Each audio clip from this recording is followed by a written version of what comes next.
नमो रिहन्ताणं नमो सिद्धाणं नमो आयरीयाणं नमो वज्रायाणं नमो लोहि सहसामुणं सिद्धं शुद्धं परमियं जिनेन्द्रवर्णेमि चन्द्रमकलङ्कं गुणरेणभूषणोदयं जीवस्य परुवणं उच्चम्। पंच परमेष्ठी भगवान की जय। तपस्वी सम्राट आचार्य सन्मति सागर जी महाराज की जय। आचार्य भगवान सुनील सागर जी गुरुदेव की जय। बोले क्या हरिका सुदृढ़मती माता जी की जय। एक मिट्टी जो कभी पैरों तले रौंदी जाती है, वही मिट्टी जब कुम्हार के हाथ में आती है और वो उसको कुछ आकार देता है, उसको घड़ता है, तो एक कलश तैयार होता है जो फिर उसी व्यक्ति के सिर पर शोभायमान होता है। मिट्टी की अपनी एक योग्यता है, उसकी एक अपनी शक्ति है कि वो घड़े रूप बन सकती है। पर ऐसी पड़ी रही हुई मिट्टी खुद ही घड़ा नहीं बन जाती, उसे वैसा निमित्त भी चाहिए। निमित्त यानी एक सहायक कारण। कुंभकार उसके लिए निमित्त बनता है और वो एक कलश का रूप लेता है। खदान में सोना भी कब से ही पड़ा हुआ है, किसी की नज़र में भी नहीं है, उसकी कोई कीमत भी नहीं है, पर उसे ऐसा कोई स्वर्णकार मिल जाता है जो उसे शुद्ध करता है, तो वही सोना फिर शुद्ध होकर बहुमूल्य हो जाता है। सोने में भी वो शक्ति है, अपनी एक योग्यता है। तो कहने का हमारा आशय यह है कि कोई भी कार्य जो सिद्ध होता है उसमें मूल रूप से दो चीज़ों का योगदान होता है। एक है उपादान, यानी उस वस्तु की अपनी वो क्षमता, वो योग्यता, और दूसरा उसके लिए निमित्त होना, यानी एक सहायक कारण होना। ये जीव भी अनादि से कर्मों के साथ लगा हुआ है और देखा जाए तो उसमें अनंत शक्ति है, अनंत ज्ञान है, बहुत सारे गुण हैं, पर अभी तो कुछ भी नजर नहीं आ रहा है, प्रकट रूप नहीं है। तो कारण कर्म वो निमित्त बन रहे हैं जो गुणों को प्रकट नहीं होने दे रहे हैं। ये समझने योग्य बात है कि जब तक उपादान नहीं होगा तब तक हजार निमित्त भी मिल जाए तो वो कोई कार्य सिद्ध नहीं होते। जैसे आप इस कागज से घड़ा बनाना चाहो, कलश बनाना चाहो, इस कपड़े से या बालू की रेत से, तो वो कभी नहीं बन सकता, उसमें वो उपादान ही नहीं। अभव्य जीव चाहे कितने ही उसे हजार निमित्त मिल जाए, वो मुनि भी बन जाए, तो उसको मिथ्यात्व गुणस्थान नहीं छोड़ सकता, उसे सम्यक दर्शन नहीं होगा। उपादान नहीं है, तत्संबंधी योग्यता नहीं है। और उपादान किसी जीव में है, किसी वस्तु में है, तो सिर्फ उपादान से नहीं होगा, निमित्त की अति आवश्यकता रहती है। बस इतना है कि निमित्त मिले तो काम हो ही, ऐसा कोई जरूरी नहीं है। पर बिना निमित्त के सिर्फ उपादान काम नहीं करता है। जैसे कि आत्मा में अनंत शक्ति है, शरीर छूटता है और सिद्ध अवस्था का वो शुद्ध जीव ऊर्ध्वगमन करता है, लोक में ऊपर की ओर जाता है और लोक के अग्रभाग में वो अटक जाता है, उससे ऊपर नहीं जा सकता है। कारण धर्म द्रव्य रूपी निमित्त का अभाव। यानी निमित्त भी अपनी जगह जरूरी है। निमित्त हो तो कार्य हो ही जरूरी नहीं है। निमित्त तो मिला, समो शरण भी गए, तीर्थंकर केवली का पादमूल मिला, पर शायद सम्यक दर्शन हो ही गया जरूरी नहीं है। पर वो निमित्त नहीं मिलेगा तब तक भी शायद सम्यक दर्शन नहीं होगा, जैसा कि इस काल में इसी कारण से नहीं हो रहा। तो हम इन कर्मों को कैसे पुरुषार्थ से इस जीव के उपादान को जगा करके, उस निमित्त को हरा करके कैसे एक एक स्थान बढ़ा जाता है, कैसे एक एक स्थान में गुण प्रकट होते हैं, कैसे परिणामों का उतार चढ़ाव होता है। निमित्त, मोह और योग और शक्ति इस भव्य जीव की। तो उसके लिए पात्रता है संगी पंचेंद्रिय पर्याप्त भव्य जीव होना चाहिए। उसकी फिर वो गुणस्थान की यात्रा प्रारंभ, चढ़ाई की यात्रा प्रारंभ हो सकती है। कल किसी का प्रश्न था कि क्या जैनी ही गुणस्थान चढ़ सकता है? तो ऐसा तो कहीं भी नहीं लिखा है कि जैनी ही चढ़ सकता है। बस बात इतनी है कि जो एक बार भी चढ़ जाता है तो वो निश्चित रूप से जैनी कहलाता है। जैनी यानी ये कोई जन्म से कहलाने वाली बात नहीं है, या कोई ये सर्टिफिकेट नहीं है कि तुम जैनी हो तो तुम गुणस्थान में ऊपर ही हो। ये तो कोई भी ब्राह्मण हो, क्षत्रिय हो, शेर हो, हाथी हो, कोई भी जीव जिसने जिनेंद्र को जान लिया, जिनेंद्र को मान लिया, जिसने स्वयं के आत्मा को जान लिया, पहचान लिया, अब वो ये यात्रा करने के लिए तैयार है। और जिसने जिनेंद्र को मान लिया वो अपने आप जैनी ही कहलाता है। तो जिन बनने की ये यात्रा, ये सोपान, ये चढ़ाई अपन देख रहे हैं, हमेशा से जीव मिथ्यात्व गुणस्थान में कारण मिथ्यात्व कर्म का उदय, तो तत्व पे श्रद्धान जीव की पहचान ही नहीं है। निज देह में ही वो अपनी पहचान कर रहा है, सोया हुआ है, भ्रमित है वो जीव। उसकी विशेषताएं और कुछ लक्षण आदि, संख्या आदि अपन ने देखा था। फिर आगे बढ़ते हुए दूसरे गुणस्थान का, तीसरे गुणस्थान का भी थोड़ा सा अपन ने रिवीजन किया था और कुछ विशेषताओं को जाना था। पर ये दूसरा तीसरा भी बनना कोई जरूरी नहीं है, और ये गुणस्थान कदाचित बनता भी है तो एक बार सम्यक दर्शन होने के बाद ही इन गुणस्थानों की संभावनाएं बनती। यानी सबसे पहले काम जो होना चाहिए वो है अनादि मिथ्या दृष्टि जीव के पुरुषार्थ से प्रथमोपशम सम्यक दर्शन, तो वो जीव सीधा चौथे गुणस्थान में जाता है। चौथे गुणस्थान से आज अपन को चर्चा करनी है वो बहिरात्मा जीव, जो बाहर ही बाहर पुरुषार्थ कर रहा था सुख की तलाश में, पर आज तक उस सुख को प्राप्त नहीं कर पाया था। वह भव्य जीव, उसकी उपादान जगती है, वो काल लगते आता है, और जिन बिंब के दर्शन, गुरु का उपदेश, ऐसा बाह्य निमित्त मिलता है, अंतरंग में 5 लब्धियां करता है, और उस कर्ण लब्धि के अंत में जो एक अवस्था बनती है उस जीव की, अपन ने देखा था उपशम सम्यक, यानी जब मिथ्यात्व सम्यक दर्शन के बाधक निमित्त है, सबसे बड़ा बाधक मिथ्यात्व और उसका साथीदार अनंतानुबंधी क्रोध, मान, माया, लोभ। तो उपशम सम्यक होता है सबसे पहले, तो उसमें मिथ्यात्व और अनंतानुबंधी एक बार में खत्म नहीं किए जाते हैं। अभी उतना पुरुषार्थ नहीं हुआ, पर बाहर के निमित्त से अंतरंग विशुद्धि ऐसी जगी है कि उपशम होता है, मतलब थोड़ी देर के लिए उनके उदय का अभाव किया जाता है। और ये हुआ करता है प्रथम उपशम सम्यक दर्शन, जिससे जीव पहले गुणस्थान से चौथे गुणस्थान में पहुंचता है। चौथा गुणस्थान कौन सा? अविरत सम्यक।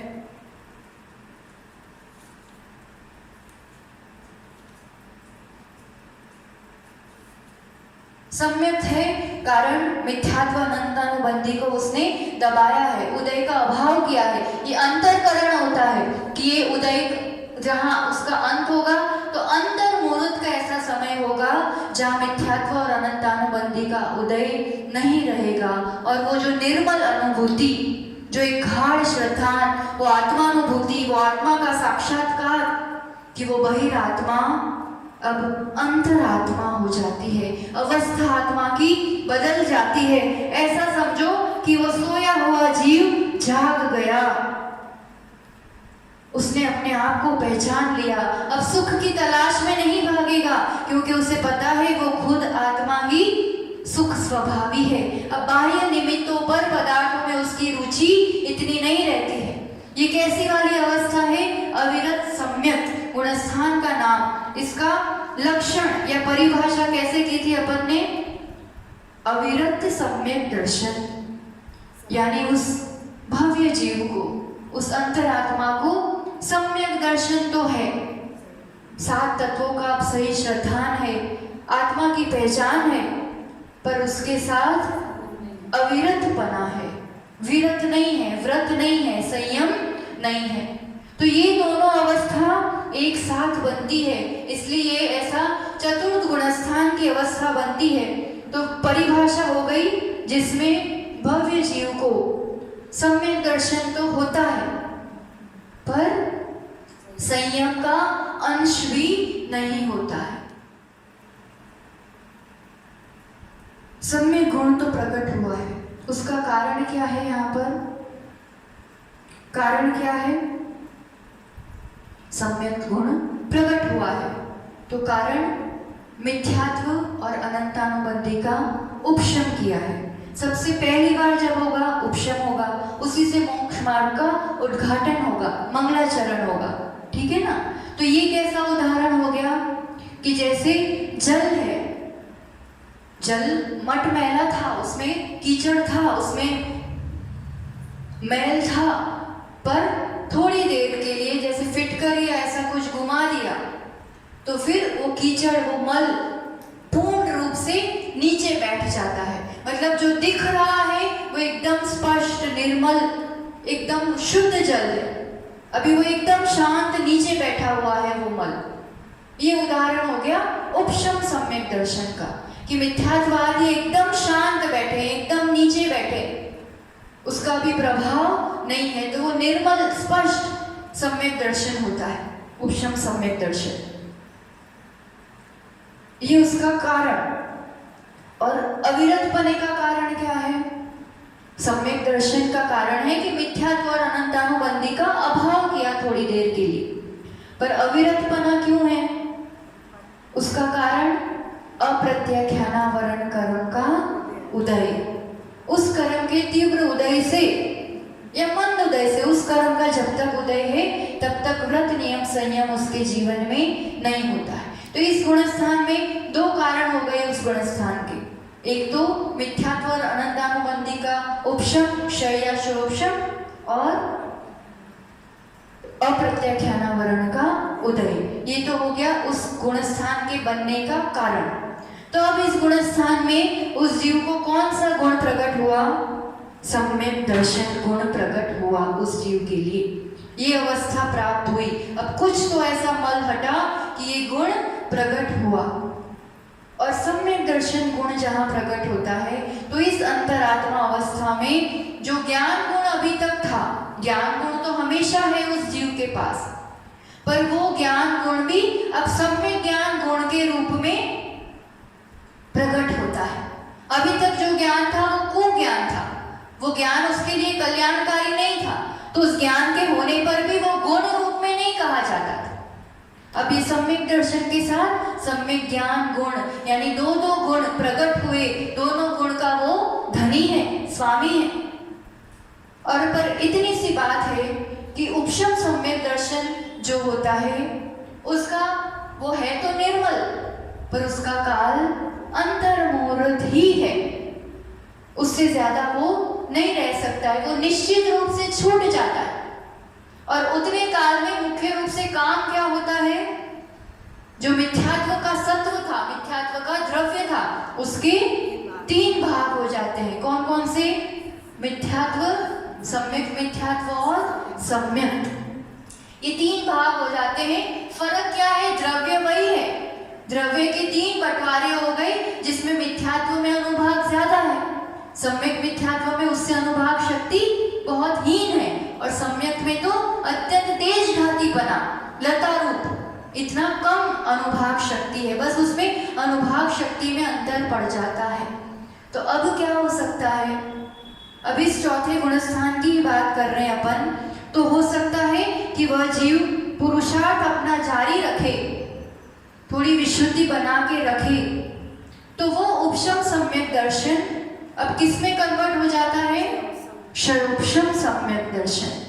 अब दबा के आप ज्यादा देर किसी को नहीं रख सकते, पर अब ये है कि तीन टुकड़े हुए हैं, तो अब क्षयोपशम वाली अवस्था बनेगी। तो क्षयोपशम सम्यक दर्शन चौथे गुणस्थान में अगर अपन बात करें तो कैसी अवस्था बनती है?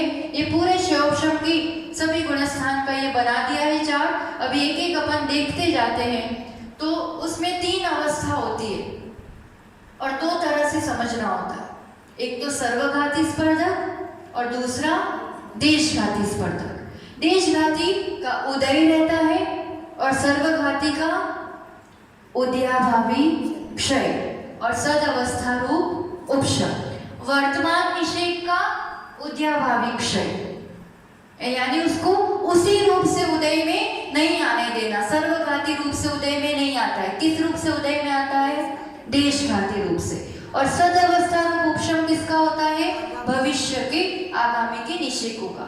तो यहाँ चौथे गुण स्थान में कौन सी प्रकृतियों का क्षोभशम होता है? मिथ्यात्व, सम्यक मिथ्यात्व, अनंतानुबंधी की 4। ये 6 प्रकृतियों का उद्याभावी क्षय और सदअवस्था रूप उपशम होगा। परिणामों की विशुद्धि से उनको उदय में नहीं आने दिया जा रहा है। सत्ता में है, अभी खत्म नहीं हुआ है द्रव्य, पर क्षोभशम वाली दशा बनी है। और उदय किसका है? उदय कौन सी प्रकृति का? सम्यक प्रकृति का। और अन्य कौन सी प्रकृतियां उस समय उस जीव को उदय में है? अप्रत्याख्यानावरण, प्रत्याख्यानावरण, संज्वल, ये 9 कषाय, ये सभी अभी उदय में चल रही है। ये वाली अवस्था होती है चौथे गुणस्थान में। इस गुणस्थान की इतनी विशेषता है कि इसमें संयम नहीं है, पर फिर भी इस गुणस्थान में कोई जीव चाहे तो क्षोभशम वाली अवस्था से सीधा शायिक सम्यक दर्शन भी प्राप्त कर सकता है। शायिक सम्यक दर्शन के लिए संयम की जरूरत नहीं है। तो कोई क्षोभशम सम्यक दृष्टि जीव है, कर्म भूमि का मनुष्य है, बस ये अनिवार्यता है। और केवली भगवान का पादमूल हो, इतनी कंडीशंस के साथ वो क्षोभशम सम्यक दृष्टि जीव क्या करता है? इन 7 प्रकृतियों का क्षय करता है। खत्म हो जाती है सत्ता हमेशा हमेशा के लिए। अनंतानुबंधी की जो 4 कषाय थी, उसका क्या करता है? विसंयोजना, यानी अप्रत्याख्यानावरण, प्रत्याख्यानावरण, उसमें टोटल ट्रांसफर। पहले अनंतानुबंधी की सत्ता खत्म करता है, उसकी सत्ता खत्म होने के बाद मिथ्यात्व, मिथ्यात्व को सम्यक मिथ्यात्व में संक्रमण करता है, चेंज करता है, बहुत सारा द्रव्य उठा उठा के इस रूप से मिथ्यात्व की सत्ता खत्म करता है। फिर सम्यक मिथ्यात्व को, उसको सम्यक्त में कन्वर्ट करता है, जितना भी द्रव्य बचा है तो वो पूरा कन्वर्ट हो जाएगा। अब बचा क्या? सम्यक्त। और वो जीव कौन है? क्षोभशम सम्यक दृष्टि। मतलब सम्यक्त का तो उसका उदय चल रहा है ना? तो उसका उदय अब फटाफट ला करके उसकी स्थिति घटा घटा के, उदीर्ण कर करके अंतर्मूर्त में उसका भी द्रव्य पूरा उदय में लाके खत्म कर देते हैं। और अब ये 7 प्रकृतियां सत्ता से खत्म होने से वो जीव क्या कहलाता है? शायिक सम्यक दृष्टि। कहने का तात्पर्य, चौथे गुणस्थान में तीनों में से कोई भी एक सम्यक दर्शन हो सकता है। सबसे पहले होगा तो उपशम सम्यक दर्शन, उसके बाद होगा तो क्षोभशम, और उसके बाद होगा शायिक। एक बार शायिक हो गया, शायिक सम्यक दर्शन कितनी बार होता है? एक ही बार। एक बार हुआ कि काम खत्म, और वो कितनी देर रहता है? हमेशा हमेशा के लिए। और एक बार शायिक सम्यक दर्शन हो जाता है तो कहते हैं कि वो जीव अधिक से अधिक, अधिक मतलब मैक्सिमम 4 भव, वो तो मैक्सिमम, बाकी 3 भव या उसी भव से निश्चित रूप से वो मोक्ष चला जाता है। उपादान और निमित्त की बात की अपन ने शुरुआत में, तो यहाँ उपादान तो है उस जीव का, पर केवली के पादमूल रूप निमित्त भी चाहिए। वो निमित्त के अभाव में आज इस काल में यह भव्य जीव शायिक सम्यक दर्शन प्राप्त नहीं कर सकता। उपशम कर सकता है या क्षोभशम वाली अवस्था बना सकता है। और इस अवस्था में चौथे गुणस्थान में वो जीव पुरुषार्थ करे तो तीर्थंकर प्रकृति का बंध भी कर सकता है। ये उसकी विशेषताएं, ये योग्यताएं हैं। एक सम्यक गुण प्रकट कर लिया, सम्यक ज्ञान हो गया कि वो जीव ये कार्य भी कर सकता है, पर अभी नहीं होता है, कारण उसके लिए भी केवली का पादमूल चाहिए।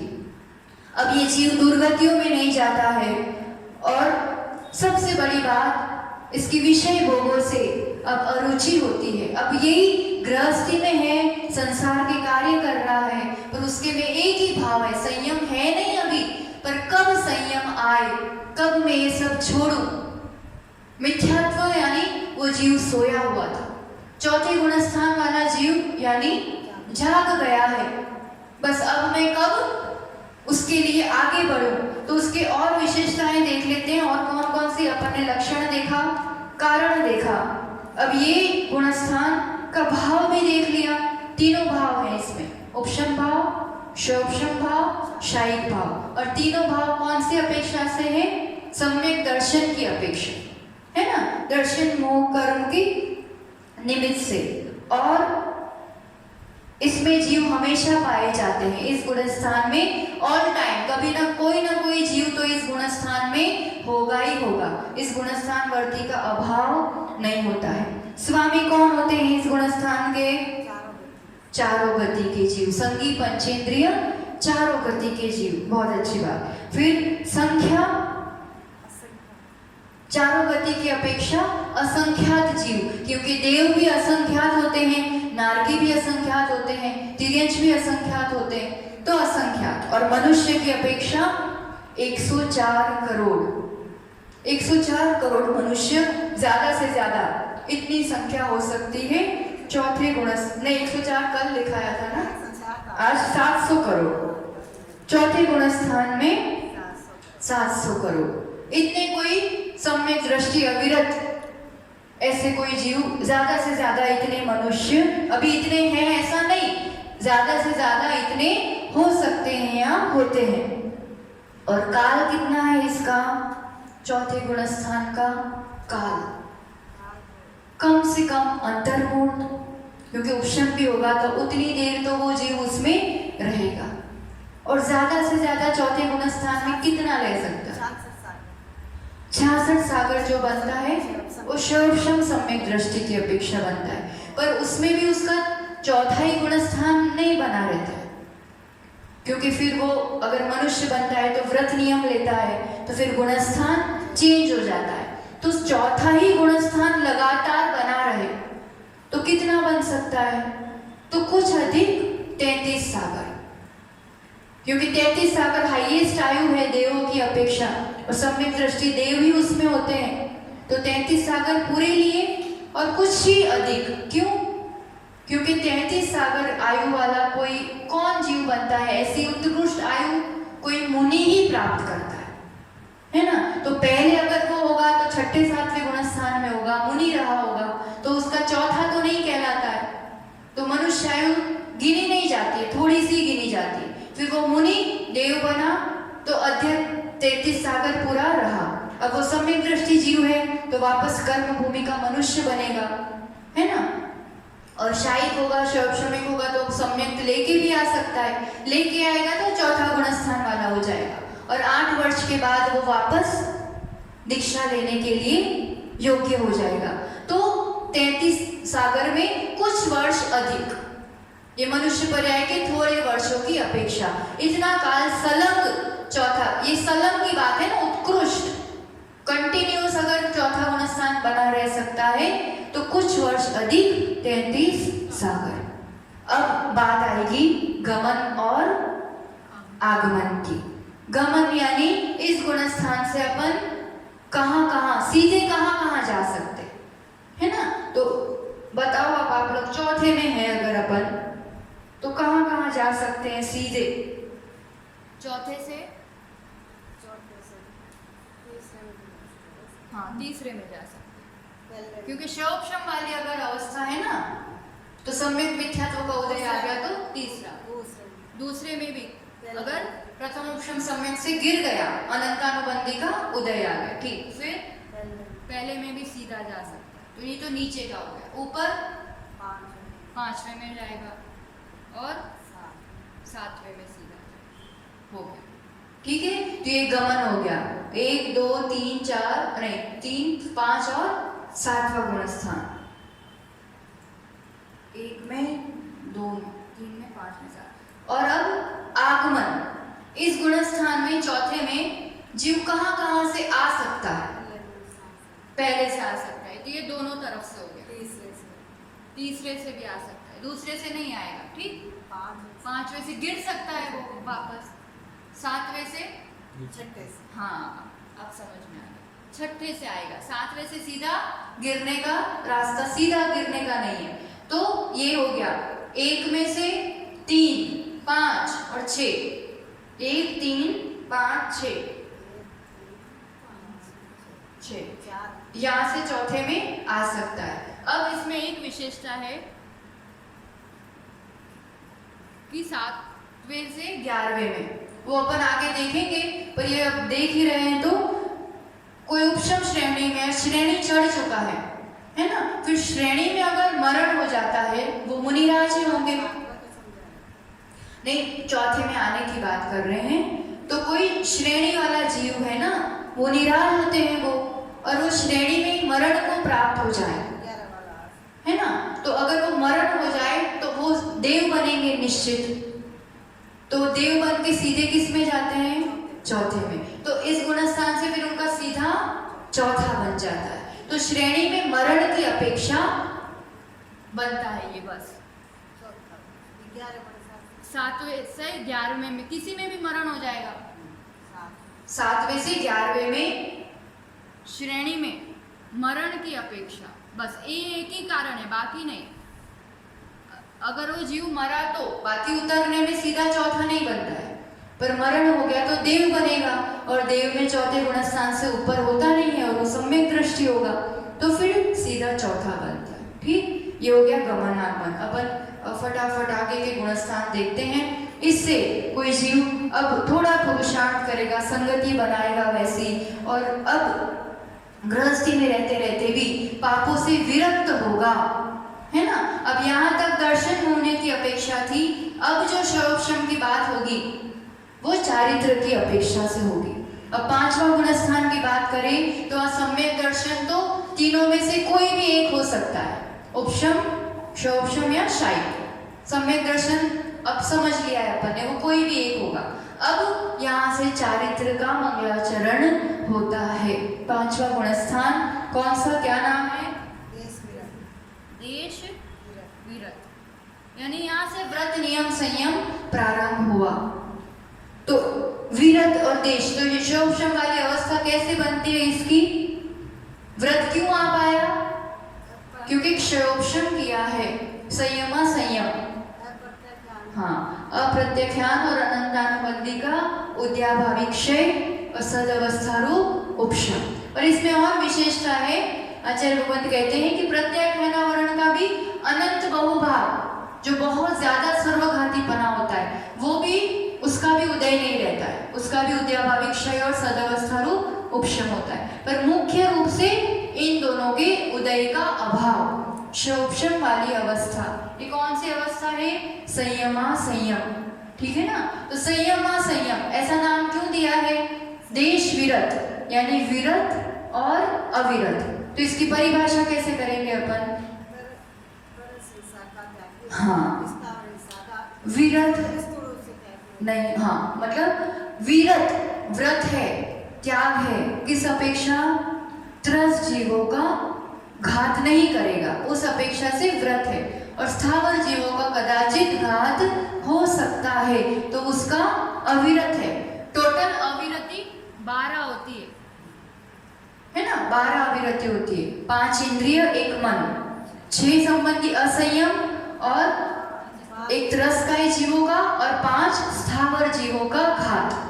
तो ये 12 में से एक ही जीती है अभी, त्रस्काय के जीवों का घात नहीं करेगा, ये एक अविरति खत्म हुई है, बाकी 5वें गुणस्थान वालों को 11 अविरति रहती है। सम्यक दर्शन गुण प्रकट है, चारित्र का एक अंश गुण प्रकट हुआ है ना। सम्यक ज्ञान तो है ही, पर अभी पूर्ण रत्नत्रय नहीं हुआ है।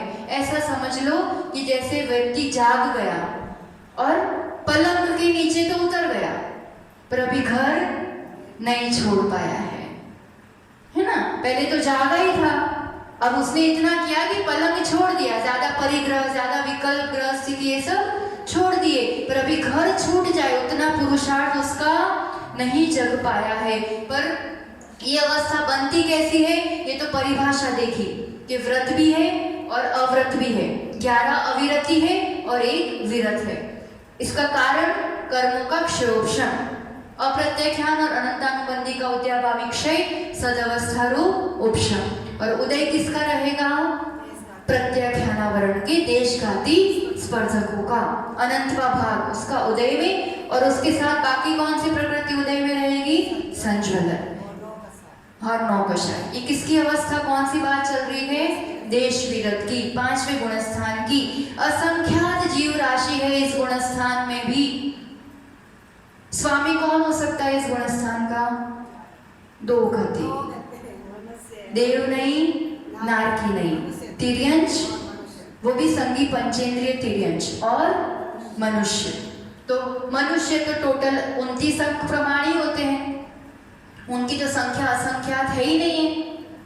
तो असंख्यात राशि की अपेक्षा से बताइए, तिर्यंश की अपेक्षा सोचो, असंख्यात तिर्यंश देशव्रती हैं और अपन कहाँ बैठे हुए, स्वयंभू रमण में और विजयार्थ पर्वतों में, और वहां बहुत जीव जन्म लेते अंतर्मूर्त में, सम्यक दृष्टि और देश संयमी हो जाते हैं, और लंबी लंबी आयु पर्यंत उनका देश संयम बना रहता है। इसकी भी अपनी एक महिमा है, बहुत बड़ी बात कहते हैं आचार्य भगवान।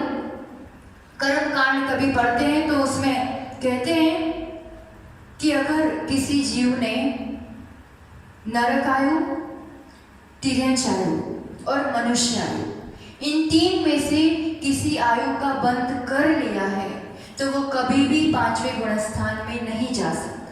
वो उसके जीवन में एक अंश नियम भी नहीं आ सकता, नियम से नियम नहीं आ सकता, संयम नहीं आ सकता। बहुत बड़ी बात है ये। अगर आयु बांध ली है ना, जैसे कृष्ण का उदाहरण पता है, नरक आयु बांधी थी, श्रेणिक राजा का उदाहरण, शायद सम्यक तक प्रकट कर लिया, क्या निर्मलता पाई होगी, पर संयम ले सके नहीं ले सके ना, व्रती भी नहीं बन सके, कारण नरक आयु का बंध हो चुका था। वैसा बंद हो जाता है एक बार तो आपके जीवन में संयम नहीं आ सकता। अभी भी मन पीछे हटता हो ना बहुत, तो एक बार विचार कर लेना कि ऐसा कुछ तो नहीं हो गया है, इसलिए पुरुषार्थ करो और नियम ले लो, क्योंकि नियम ले लोगे ना एक बार तो नियम से फिर देव आयु का ही बंद होगा।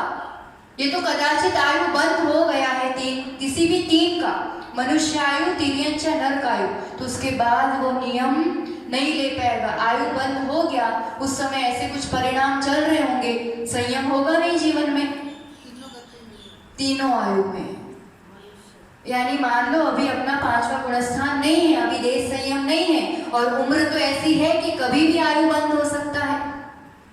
तो ऐसे में आयु बंद इन 3 का हो गया तो आगे भी फिर वैसे भाव ही नहीं बनेंगे, समाधि मरण नहीं हो पाएगा, संयम नहीं आ पाएगा जीवन में। इसलिए यथाशक्ति पुरुषार्थ जगा लेना चाहिए, अनुव्रत धारण कर लेना चाहिए। ये गुणस्थान तो अपन जहाँ है वहाँ आसानी से निभ सकता है, बस एक संकल्प शक्ति की जरूरत है।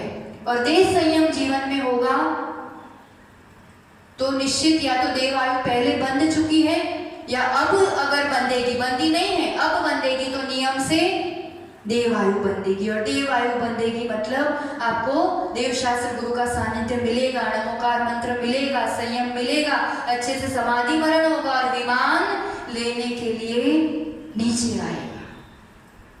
ये महिमा है उसकी।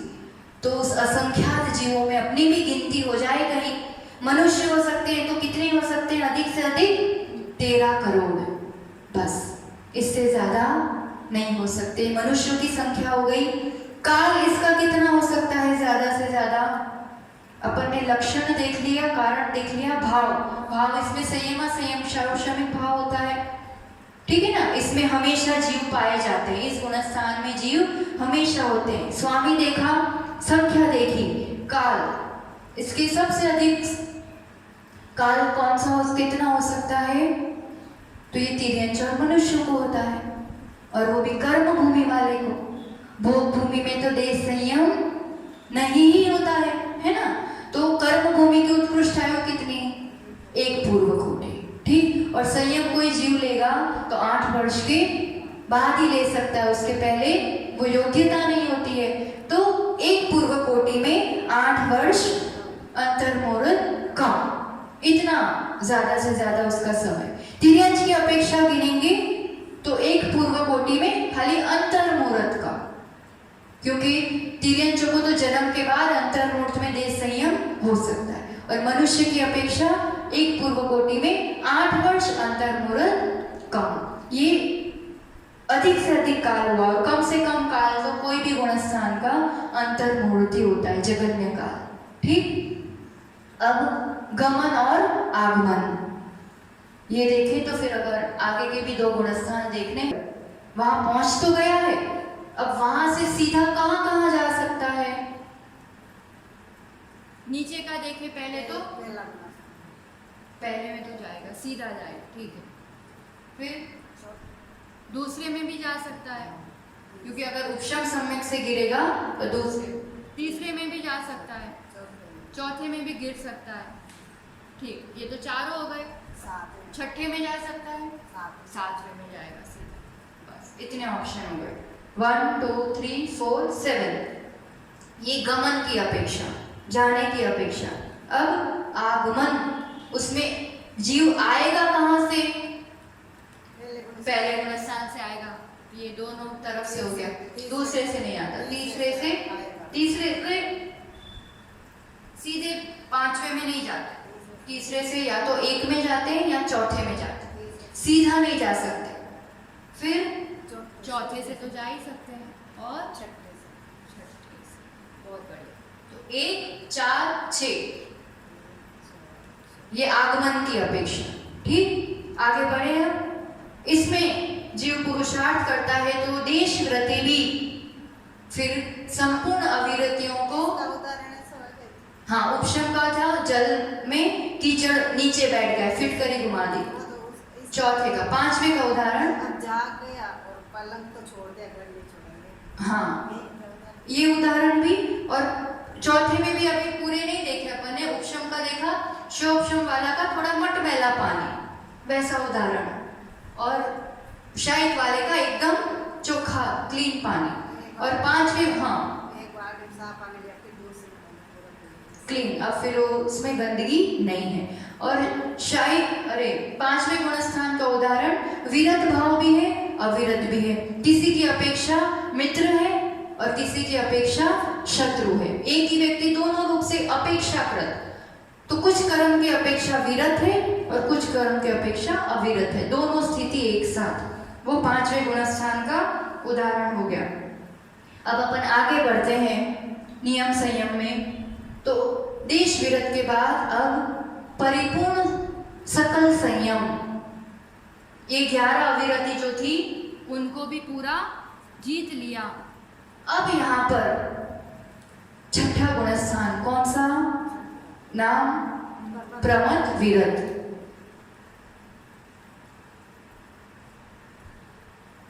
अब यहाँ कौन से गुण प्रकट हुए? सम्यक दर्शन है, यहाँ पर सम्यक दर्शन है, तीनों में से कोई भी एक हो सकता है, उपशम शोपशम या शायिक। सम्यक ज्ञान है, और अब यहाँ पर सम्यक चारित्र भी प्रकट हो गया। तीनों गुण गुणस्थान में बढ़ते बढ़ते कर्मों को इस रूप से जीतते जा रहे हैं कि अब गुण, इसी आत्मा के गुण प्रकट होते जा रहे हैं। तो यहाँ रत्नत्रय तीनों गुण प्रकट हुए इस गुणस्थान में। नाम प्रमथ विरत, विरत यानी पूरे व्रत है, नियम है, संयम है। कारण क्या बनता है? क्योंकि अब प्रत्याख्यानावरण को भी जीत लिया, मतलब उद्याभाविक क्षय और सदवस्था रूप उपशम। अभी एक भी कर्म गया नहीं है, क्षय नहीं हुआ है, पर विशुद्धि के बल पर सम्यक बढ़ता जाता है ना। वेद विज्ञान जितना प्रबल होता जाता है उतनी उतनी कषाय मंद पड़ती जाती है। तो यहाँ प्रत्याख्यानावरण, अप्रत्याख्यानावरण और अनंतानुबंधी, क्योंकि प्रत्याख्यान था तब तक नियम, पूरा नियम नहीं हो सकता। तो अब इसको भी उद्याभाविक क्षय और सदवस्था रूप उपशम, और संज्वलन में अनंत बहुभाग का भी उद्याभाविक क्षय और सदवस्था रूप उपशम। तो उदय में कौन सा रहेगा? संज्वलन और नौकशाई, बस। ठीक है ना? तो इसके कारण विरत अवस्था बनती है। ठीक। और प्रमत्त अवस्था, क्योंकि अभी प्रमाद है, तो उसका उदाहरण क्या दे रहे हैं आचार्य भगवान?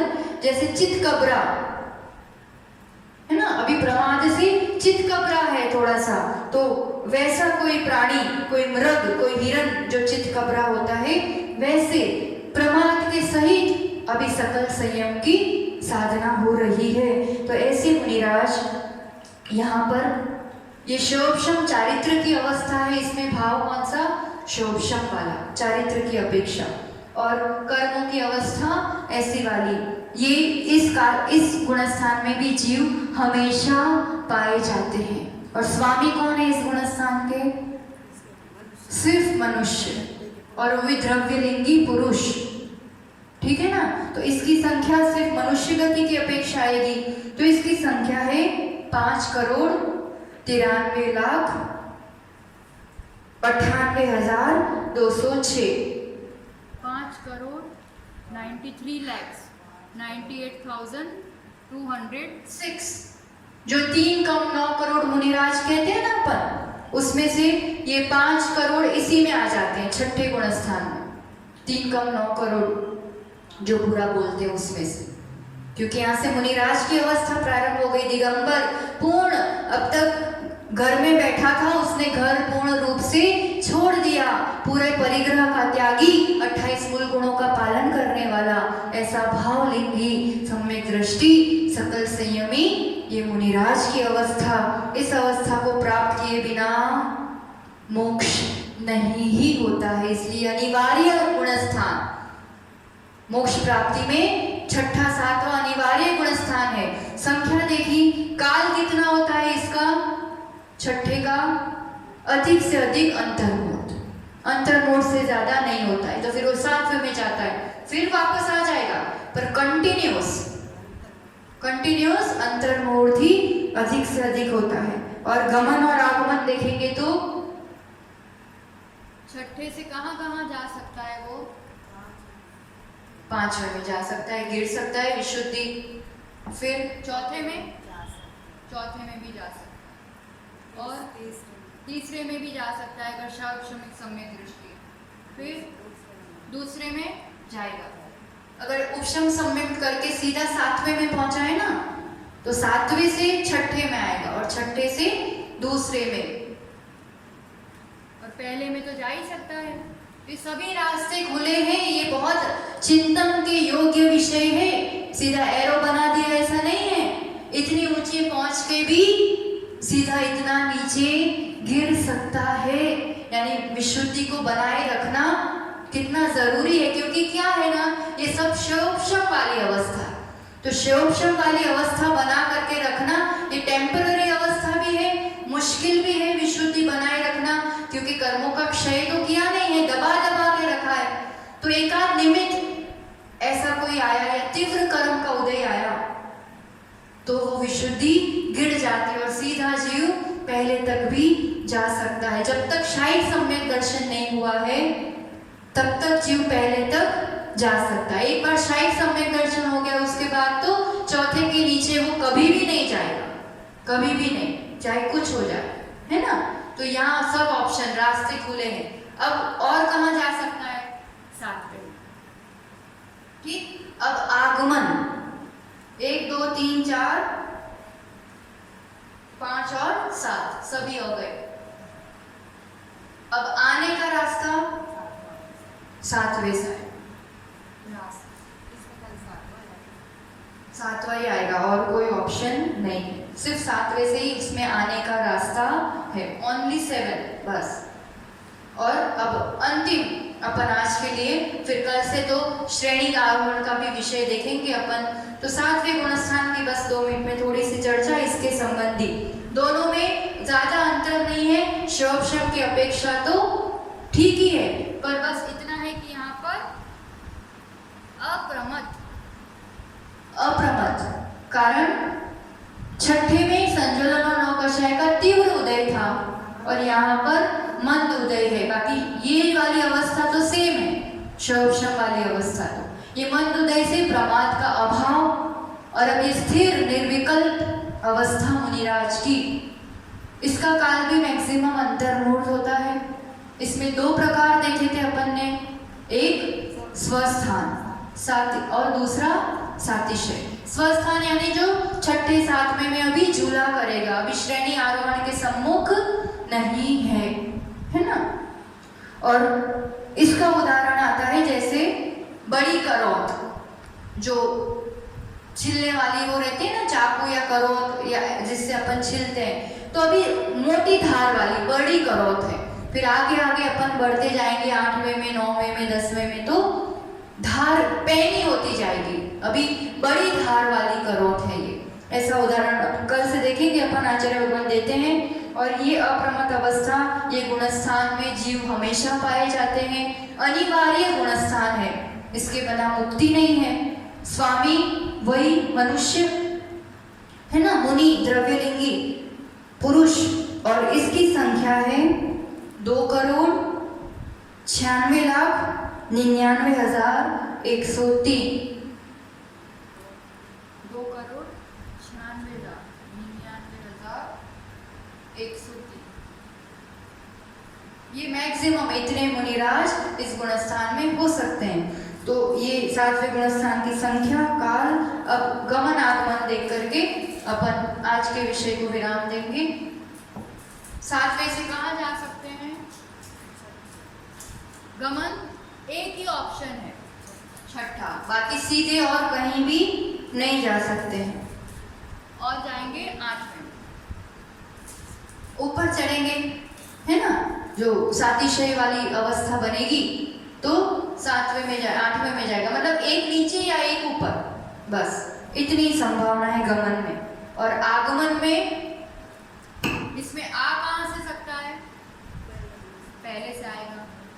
अगर द्रव्यलिंगी मुनिराज उपशम सम्यक दर्शन करते हैं तो सीधा पहले से 7वें में, तीसरे से नहीं, तीसरे से तो चौथे में आएगा या पहले, चौथे गुणस्थान से हो सकता है, चौथे से, क्योंकि कोई गृहस्थी है और सीधी मुनि दीक्षा ले ले, 5वें से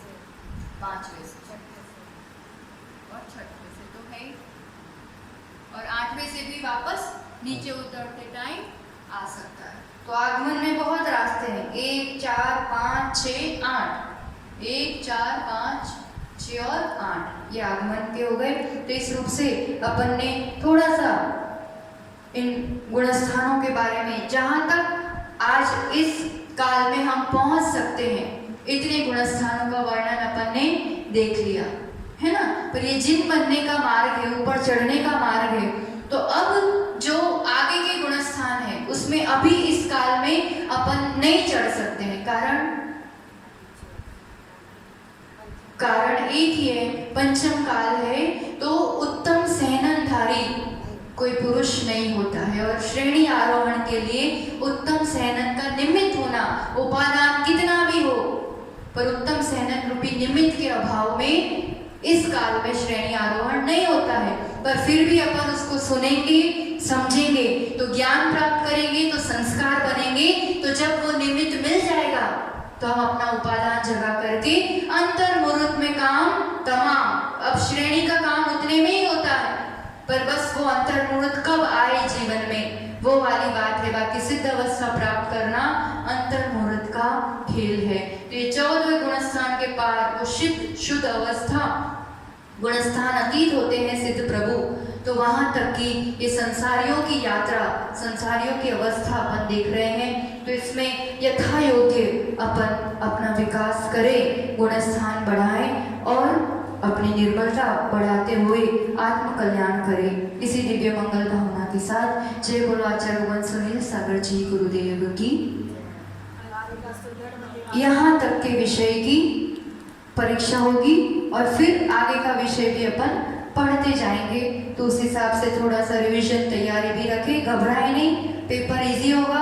ऑप्शन सिलेक्ट करने वाला आप घर बैठे बैठे आपके मोबाइल से ऑप्शन सिलेक्ट करके एग्जाम दे सकते हैं। घबराए नहीं और पढ़े, रिवाइज करें, ताकि अपना विषय और निर्मलता दोनों ही निर्मल हो, क्लियर हो। जिनवाणी स्तुति करेंगे। जिनवाणी के ज्ञान से सूझे लोकालो, सोवाणी मस्तक नमो सदा देतमु तो। हे जिनवाणी भारती तो हे जपो दिन रहे, जो तेरा शरणा गए सो पावे सुख चैन। कुछ भी डाउट हो, शंका हो, नहीं समझ में आ रहा हो, कोई विषय रिपीट करना हो, तो आप कमलेश भाई को सूचित कर सकते हैं और उनके द्वारा हम तक मैसेज आ जाएगा। तो कुछ भी हो पर बस पुरुषार्थ बनाए रखें और कुछ बात हो तो इन्फॉर्म करें। 9 बार नमो कर। द्वादशा में जिनवाणी माता की जय। अचरोवन सुनील सागर जी गुरुदेव की जय।